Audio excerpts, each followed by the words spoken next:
ఆర్థికవేత్త మహేంద్ర దేవ్ అని ఒక ఆయన ఉన్నారండి. ఆయన ఏంటంటే ఆంధ్రప్రదేశ్లో 14 లక్షల కోట్లు అప్పు చేశారు జగన్మోహన్ రెడ్డి గారు అంటున్నారు.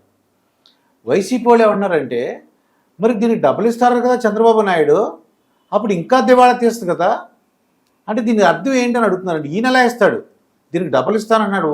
అమ్మఒడి ఒకడైతే ఇప్పుడు ఇద్దరు ఇస్తానంటున్నాడు. ఆయన బస్సు ఫ్రీ అంటున్నారు, సూపర్ 6 అంటున్నారు.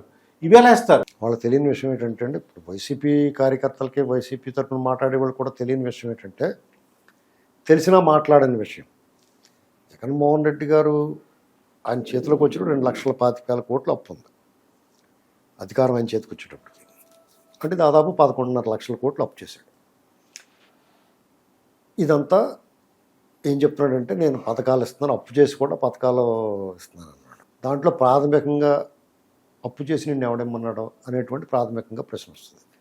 సరే మాట ఇచ్చాడు కాబట్టి అప్పు చేసి అని ఇస్తున్నాడు అనేటువంటి సమర్థన వస్తుంది.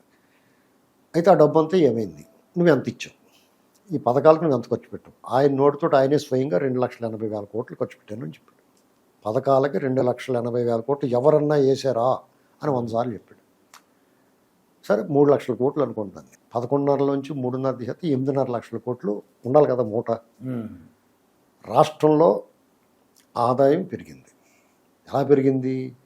నువ్వేదో పెట్టుబడులు తీసుకొస్తేనో సంపద సృష్టిస్తేనో పెరగలేదు. ట్యాక్సులు పెంచినట్టు అనిపిస్తుంది. ట్యాక్సులు పెరిగినాయి, పెట్రోల్ ధరలు పెరిగినాయి, అన్ని నిత్యావసర వస్తువులు పెరిగినాయి, భూమి పన్ను భూమి శిస్తు పెరిగింది, చెత్త పన్ను వేసాడు, కరెంటు బిల్లు పెరిగినాయి. అలాగే రిజిస్ట్రేషన్ వాల్యూ 3 సార్లు పెంచావు, ల్యాండ్ రిజిస్ట్రేషను. గతంలో ఇసుక ఫ్రీ ఇచ్చారు, ఇసుకను అమ్ముతున్నాం ఇప్పుడు. గతంలో మద్యం ఒక పాలసీ ఉండేది, ఇప్పుడు పాలసీ డైరెక్ట్గా క్యాష్ అండ్ క్యారీ పెట్టావు కదా. ఒక్క రూపాయి కూడా డెవలప్మెంట్కి, రోడ్డుకి కానీ ఒక బిల్డింగ్ కానీ కట్టలేదు. నువ్వు కట్టలేదు కదా. పైగా ఈ డబ్బంతా మరి ఈ ట్యాక్సుల రూపంలోనూ ఈ ఆదాయం పెరిగింది. నిత్యం అవసరాలకి, ప్రభుత్వ అవసరాలకి, జీతాలకి, బత్యాలకి వాడాలి. మరి ఏ రోజన్నా ఒక్క నెలైనా 1వ తారీఖు జీతాలు వేసావా?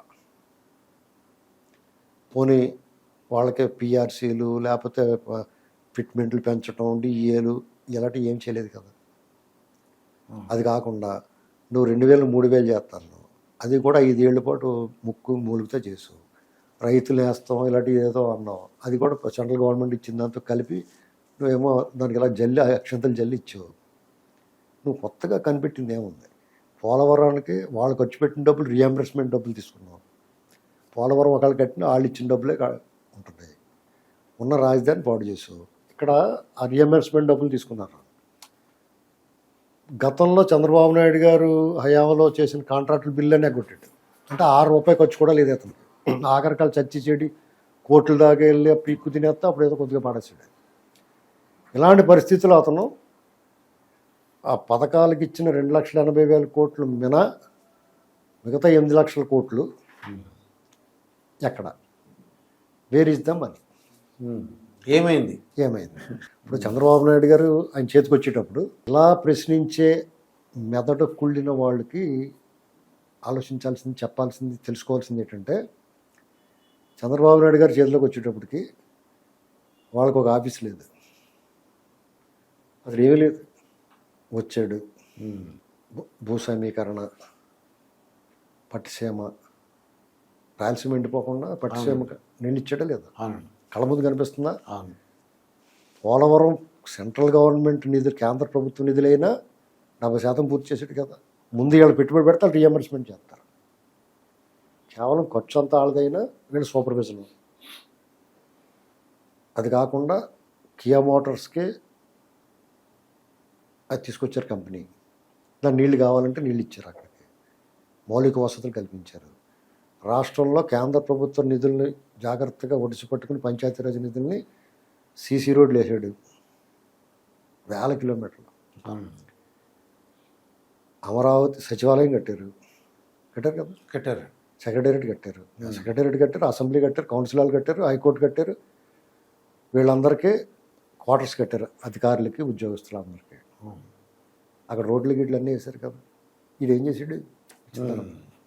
ఉన్నదాన్ని పాడు చేసి తవ్వుకుని అమ్మేసుకున్నారు అవన్నీ. కాబట్టి ఇక్కడ మీకు ఏం అర్థం అవుద్ది, ఒక సమర్థవంతుడు పనివాడు మనసుంటే మార్గం ఉంటుంది, ఏదో చేయగలుగుతారు సత్సంకల్పం ఉంటే. ఆయనకి భూమి కావాలి, ఈ ఏడుమో వేసుకెళ్ళి అడిగితే ఎవరిని ఇస్తాడు ఒక ఎకరం, ఆయన అడిగాడు 33,000 ఎకరాలు ఇచ్చారు రూపాయి ఖర్చు లేకుండా. రేపు అంతే, ఆయన చేతికి అప్పు చెప్తే మళ్ళీ దారిలో పెడతాడు. కావాలితే మళ్ళీ నువ్వు దండుపాళెం బ్యాచ్ మళ్ళీ నేను ఎన్నుకుంటే మళ్ళీ వచ్చి మీ బాబు కొట్టేసినట్టు కొల్ల కొట్టింది. అది డబల్ ది అమౌంట్ ఇస్తానంటున్నారు. అవునండి, ఆ డబ్బులు ఎలా? అదేనండి, త్రిబుల్ కూడా ఎత్తాడు, ఆ, 88 త్రిబుల్ కూడా ఎత్తాడు. సంపద సృష్టించి ప్రజలకు పంచడం అనేటువంటి కాన్సెప్ట్ తోటి ఉండాలి నువ్వు. అది ఇప్పుడు వీళ్ళు అది కాదు కదా, 8 లక్షల కోట్లకి సమాధానం చెప్పండి. 8 లక్షల కోట్లే వాళ్ళు దొబ్బేయకుండా ఇచ్చేస్తారు. ఇతను దొబ్బేసాడు, డైరెక్ట్గా దొబ్బేసాడు. అదే నేను ఓపెన్గా చెప్పిన లెక్క చెప్పమనండి వాళ్ళు.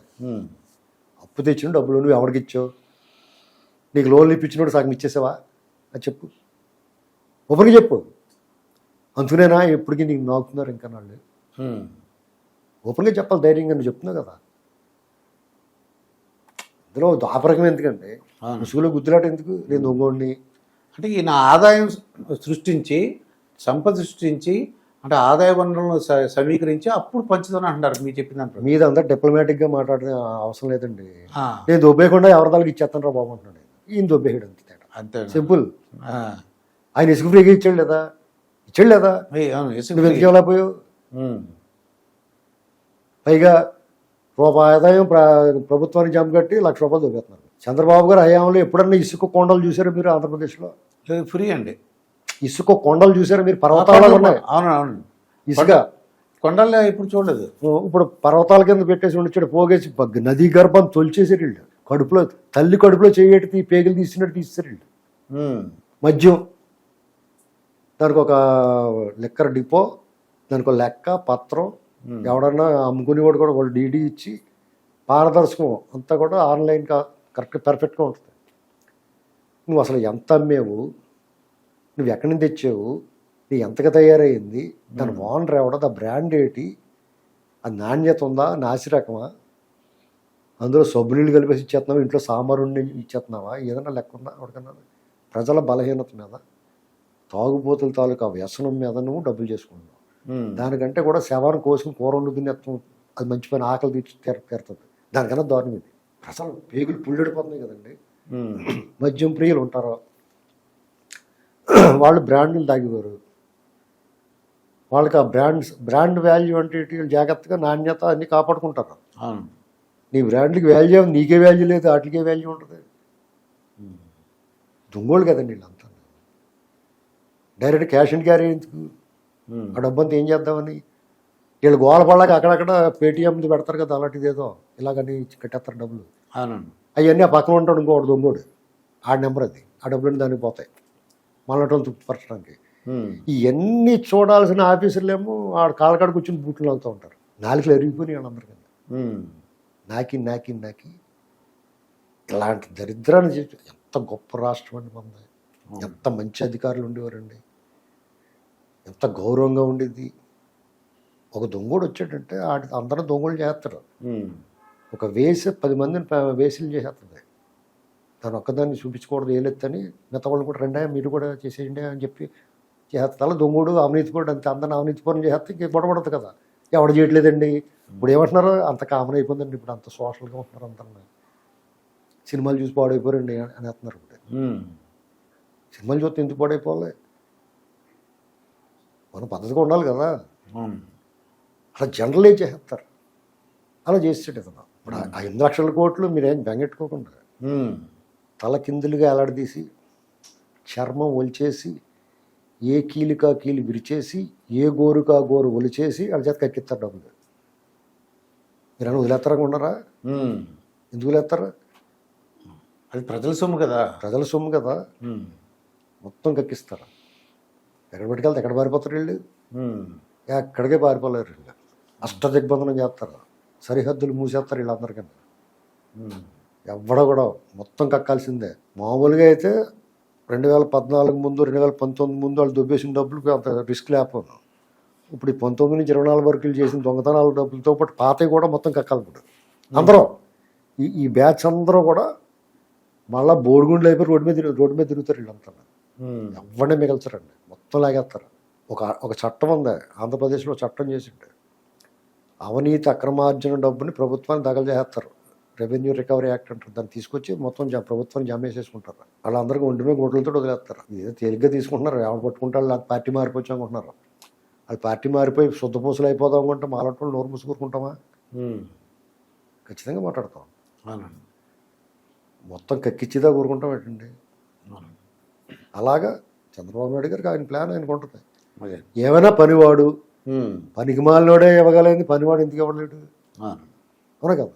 అవును. అంతే సింపుల్. దాని గురించి ఎవరో వర్రీ అవ్వక్కలేదు.